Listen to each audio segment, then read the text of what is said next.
What's up, guys? Welcome back to another episode of Dream a Little, the podcast that's all about helping you feel confident about ABDL so that you can enjoy it with your significant other. I'm your host, Lo. I'm really excited about today's episode because it's a little different than what we usually talk about here on the show. Our guest, Nick, is a dad, like a real life dad, and he's going to share everything from how he got his wife involved in ABDL to how they make time for kink with 2 children of their own.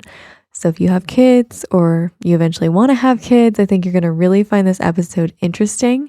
I know I can't wait to have kids of my own someday, so it was really cool to hear how ABDL fits into that picture. Quick shout out to a few people before we start. Thank you, Dan, Colin, Daniel, Stakes, and Alex, and also to all the new patrons. There are over 500 of you guys on my Patreon page, and it honestly blows my mind. I can't thank you enough. I'm so glad you guys enjoy those kinky little role plays that I make. If you don't already know, Patreon is where I post weekly nurturing mommy role plays for those of you who maybe don't have a caregiver and need a little bit of help getting into little space. You can join today for just $5 and get instant access to all 40 of the role plays. Plus, I release a new one every single Monday. So if you want to experience what it's like to be my little, head over to patreon.com/dreamalittle. That's patreon.com/dreamalittle, and you can sign up today. I know you're going to love it. All right, I won't make you wait any longer. Let's get started.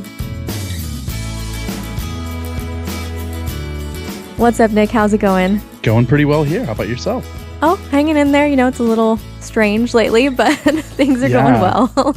The world of social distancing, a world that I'm pretty used to, actually. Yeah, actually, as an introvert, not really much has changed for me. But I'm an extrovert, but I work from home, so at least that element of it, like I'm watching people awkwardly try to work from their kitchen desks and things like that with kids running around, and it's like, oh, well, I already have that set up for years. Yeah, you're already ahead of the game, and you've got your own space set up. So do I. So it's just kind of another day for us a little bit. Yeah, that's pretty awesome. much. So you're into ABDL. Yeah. Can you tell me a little bit about that, like what you identify as? Yeah, that's a great question. Like I don't ever I've never participated in any kind of like community stuff. So for me, it's like all like labels and things like that aren't as like important, right? Right. But I'm super aware of it. Like ever since I became aware, like in the early mid '90s. So more so on the DL side mostly because that's where I came into it from. But like there's slight line blurring, but mostly in that area. Okay, cool. And how did you find out that this was something that you were into? Bedwetting. Okay. So, which is, you know, there's a few paths that lead you on that line. Like I've always been interested in people that have just like, oh, I wonder what that would be like so randomly. And like, really?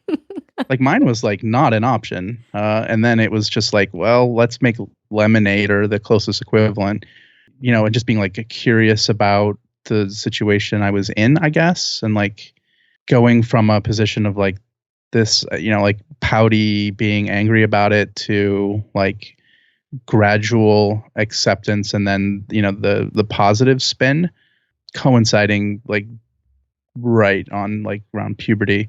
So that gives you a lot of like let's reevaluate things time.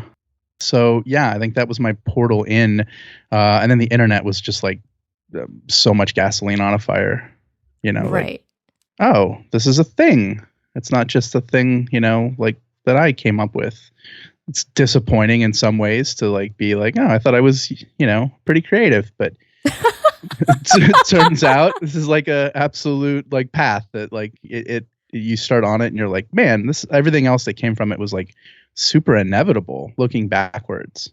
But at the time I was like, oh, well, that's great. And also, I guess I am my own cliche, but it's just a sub-genre cliche. It's really interesting that you say that because I feel like a lot of people find some relief in figuring out that, you know, they're not alone. And for you, it's just a super interesting response. Now, when you say inevitable, what do you mean by that? Well, there's just like certain things, I think, at least, because again, like I've had some time to like talk about this and think about this in like the form of therapy. So that gives you like, it's like a disproportionate amount of time of like, let's go backwards. So like that's really like focused me on being able to figure out like, oh yeah, this A leads to B, leads to C, leads to D. And it's pretty linear. But every moment in the midst of it, I didn't feel like it was just like linear at all. It felt like sort of random. So it's like bedwetting to let's try all the things and the things don't work. So let's just wait it out. And the waiting out doesn't work. And then while you're in the midst of waiting it out, you like, oh, this isn't that bad. In fact, there's things I like about this. To like being likely to be more submissive and more seeking out, people who, are on the other side of that. And then just kind of, I don't know, like it all sort of fits once you're like, I think down that path, at least for me. And again, looking back, it's like, well, yeah, of course I went from this to this to this to that. But at the time I was like, oh, well, yeah, I'll try this. Oh, this doesn't work and whatever. Yeah. It seems like it was kind of a natural progression of things. I get what you're saying. Yeah. So are you pretty open with your therapist about being into ABDL? Yeah. It's a part of it for sure. Anxiety is kind of like and it's two things, I guess, that and then like the relationship to my kind of like compulsive nature. And I am like super compulsive with like the weirdest things. Like it's like, I'm like always kind of somewhat disappointed that I'm not more compulsive with like drugs and alcohol, of things that I like don't care that much about. And it's like, because there's like a thing for that, right? Like people are like, hey, cool, we're compulsively drinking together, versus like compulsively reading comic books or compulsively being into my work or compulsively wearing diapers. Like they're not like they don't make magazines for that. Well, not as many as they used to. So it's I think you see it with people that like are in a football stadium and you're like, man, these people have painted their bodies and are in public and like are screaming at the top of their lungs drunk, and like that's totally normal. Like that's Steve and he's a lawyer and whatever. And then like I'll like chill out before bed and watch TV and like have a diaper on, and then like that'll be like, whoa, that's weird. Right? But it's like not nearly as aggro as the other, right? But it's not so in your face either. It's very much a private thing that people do, but there's a lot of judgment and stigma around it. Yeah, for sure. So like I've tried to do my best in figuring out, number one, how I can be cooler on myself with where I'm at with that, and then just integrate more, I guess, reduce shame, that kind of thing. But it's like I'm not doing it alone, so that makes it pretty easy. Okay, great. So your partner is involved. Yeah. Yep. That's great. How'd you get her involved? Well, so I wear at night. So there was like, it's not like all the other stories where they're like, I had my moment, right? And I introduced a thing, and then they watched a commercial, and then the person, well, that's kind of crazy, right? And then you say, you're waiting to see if they think it's crazy. None of that, right? It's just like, hey, early on, I'm going to be wearing a diaper at night because I wet the bed, and then just pull that Band-Aid off real fast. It has not always worked out for me. Really? Yeah, but so that said, I say that like historically, like it's like history to me because I've been with my wife for 17 years. So yeah, like I was like a 19-year-old last time I was dating. So like I think all that's sort of like what was traumatic then or whatever, or felt like it now is like a footnote. Like I'm like, well, yeah, whatever. Like a bunch of people at a school found out that like I wear a diaper at night, and that was like, the end of my life. And then yet I've still continued to live for another 20 years. So yeah, I guess not. Right. But like, I like actually gained a friend out of it who I've been talking to even today, since then, who found out about that, who was like all the classic AB stuff, which I wasn't into, right? I was just like, well, I like this, but I also have to do this. And she wouldn't have known otherwise. So like, it's still, like there's a silver lining there or whatever. Yeah. Yeah. So it's nice to like, at least have that. But like, it was like an AOL email in like the 90s of like, hey, so I heard this from a friend of a friend. And I'm like, oh, great. And I'm like, as I'm like plotting on the wall with thumbtacks and string to determine who knows. And I was like, great. Another like 3 thumbtacks for the wall. And then she was like, yeah, so I do too, sort of, but it was like this, conversation. I was like, oh, an actual human being, a live human being, not a AOL chat room person. Somebody I know from somebody else I know. So it's kind of cool, I guess. If there's a silver lining to that. But other than that, like dating wise, it's like it's had to come up not that often prior to my wife, just because I was a teenager. So you have a really good excuse of not staying overnight. Yeah. So that was like really great for that. And then after that, it was like, I had a series of like, oh, that's totally fine. And then like backing off slowly, like Right. over. Yeah. Nothing crazy. Just like that literally alone was like enough to make something casual things less casual.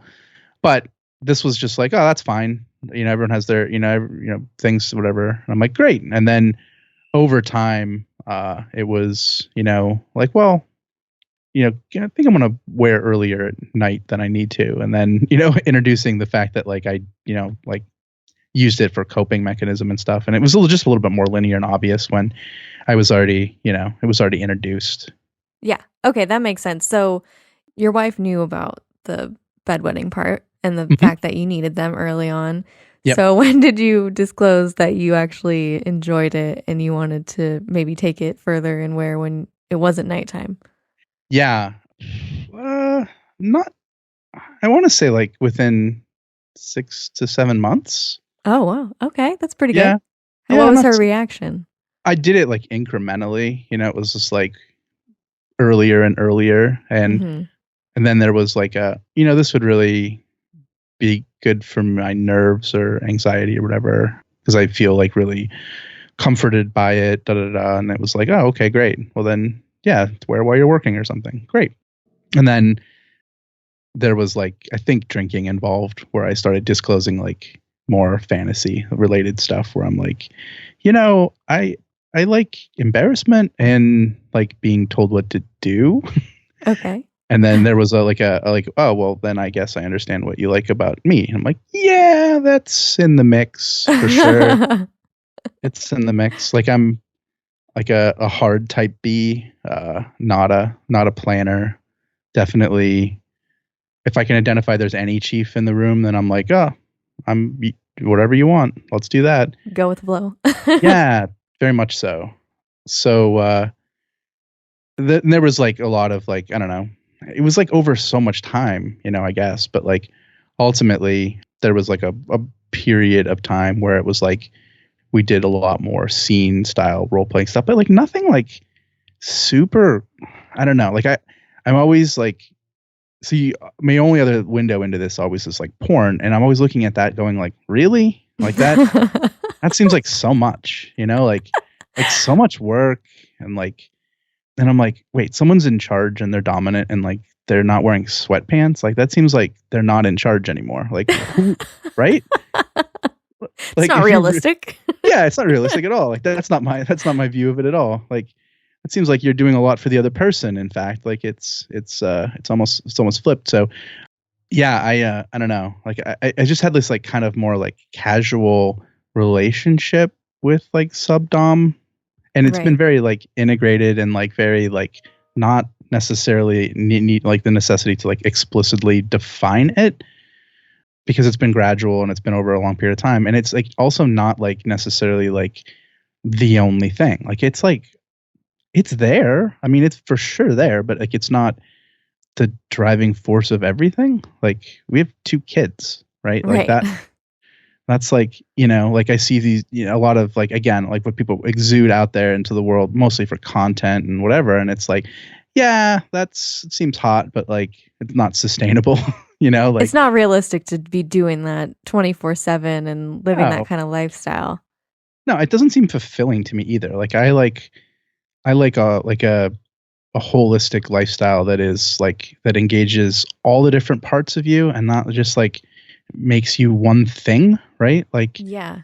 And I think that like I think people chase this like mountain that it's like, well, once I get there, then that's I'll finally get to where I'm at. And I'm like, no, I don't think that's really a thing. Like I think it's understanding of your partner and like being able to communicate things, maybe not even necessarily very explicitly or verbally, and just day to day. And there's good days and there's bad days and there's good years and bad years, I guess. but like the good really just comes from communication, which isn't easy because this stuff's like is more fun to do than talk about, I Oh think. yeah, that's for sure. Especially for the first couple times when you're Yeah. explaining what you want, and it's very uncomfortable.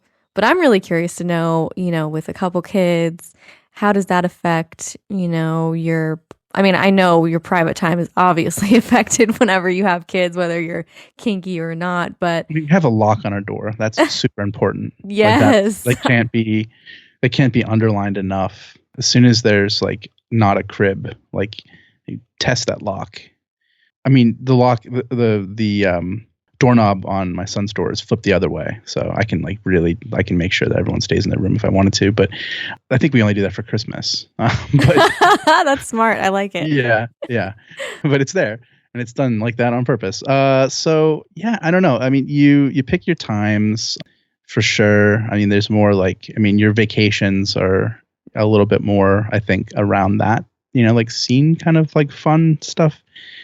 Other than that, I have a second floor of my house that's like where I work from. That's like all my stuff and whatever. And that makes things kind of easier that like the door's closed. That means I'm working or, whatever. You can't come up. Yeah. So that's like a work thing that also bleeds into whatever else. Other than that, I don't know, listen for kids to fall asleep and you just have moments. You have like a lot less time, right? Like if you did things like over a longer period of time, you kind of have to consolidate stuff. I think what it does is like it makes flirting like in a way that is less like overt and like more covert and sort of fun, like a bigger part of the equation. Like we text flirt all the time. Oh. So like even in the house, like even like while I'm sitting in a chair and she's on the couch or whatever with kids.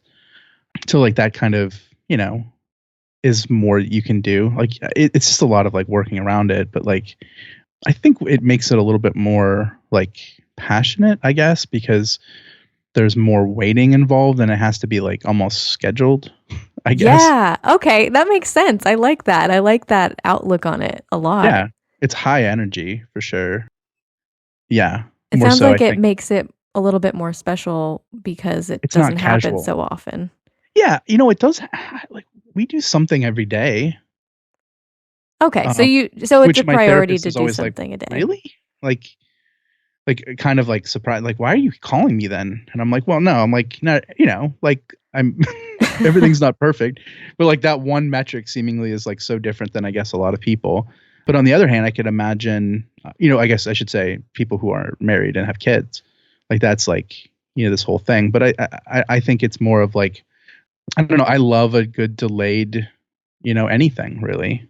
Anticipation is half the fun, right? It's yeah, for sure. Like, yeah.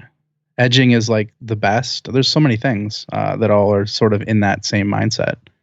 It's really cool because that's kind of how I feel with my boy when we go in public. It's like we have our own little secret. And I guess Yeah, when you become a parent, you still have that secret. It's just you in your own do. house. I think every parent has the secret that they like are intimate with each other still, right? Like that, it's not like you bring it up, right? So Right. it's almost like having it's very similar to like being a teenager and having parents around. Like Oh, it's the reverse, I guess. But like I don't know if it's more awkward. Yeah, probably. I guess you're allowed to lock your door. That's like the big yeah. advantage Yeah. is that you can, like, for everybody who's listening who's like 29 and still lives with their parents, eventually you'll get locks that you pay for and you can do whatever you want. The locks are going to be mandatory in my house too. Like I know how kids can be, and no, when you're kinky, especially, like you got to have that boundary set, right? I mean, I got like dinged a bit where I was like getting a gift and whatever, and it was like the oh shoot, the name of it. My brain's going dead here. Vibrator, the famous one. The Hitachi. Yeah, it's so much louder than like other ones. Yeah. I mean, it's like huge, I guess. So there's that, but like, yeah, that's I got dinged on that. It was like, yeah, good. They have to be like deaf or like whatever, like away at camp or whatever. It's when you get a white noise maker for the room. Yeah, noises on top of noises, I suppose. Yeah, I don't know. I was like, that was one of the, it was the best ever, like my example I'll ever have of a gift that I gave. And I was like, well, that's fine then. I'll just take it back. And then I was like, I work from home. This will be fine. Well, you know what? That makes me feel a lot better about this whole parenthood thing. I mean, I eventually want to have kids, and I was Yeah, thinking from other people's stories. I mean, everyone's different, but I'm thinking R.I.P. sex life, like once you have kids, and it's especially kink. But yeah. I mean, I haven't found it to be the case. I think there was times where we were dating without kids that we probably had it less. I honestly think that like it just communication is like super important, and also like you're gonna have more. Kids are great. First off, like I'll put that out there. I'm not like trying to like be one of those people. Like I love having kids, but there's more stress. And with that, like if you are acknowledging the fact that it's an outlet to relieve stress, then it's very like therapeutic and it's good, right? Like it like it actually goes with it really well if you plan and you I guess it depends on how elaborate you are. Like I see some people and I'm like, whoa, okay, that's a lot of equipment. Like I don't have a okay. dungeon as such. So like in that instance, yeah, that would be a challenge for sure. I guess rent or Because you whatever. got to But learn to just keep it simple at some keep point. it simple. Yeah, less stuff, I guess, and get to the stuff that really you like the most, and then whatever you can do that's like, yeah, like you said, the hiding in plain sight stuff. Like I've always loved that. I think that's a big part of the allure of this, I guess, kink. Yeah, the secretness of it, right? Yeah, it's the best. Yeah. Like, I'm on Skype calls all day long, and I'm very aware of the fact that like I'm in the least mature clothes of the group. But what's great is Skype is it's generally a profile, so it's all good. Yeah, I love it. Well, Nick, thank you so much for taking the time to talk to me. I really enjoyed getting to know you and hearing a little bit about, your story. Yeah, appreciate it. It's fun to talk about this with somebody who isn't trying to psychoanalyze me. I'm definitely not trying to do that. I'm just here for the enjoyment, but I had so much fun, and I'll be in touch with you soon. Sounds great. Thank you. All right. Bye, Nick.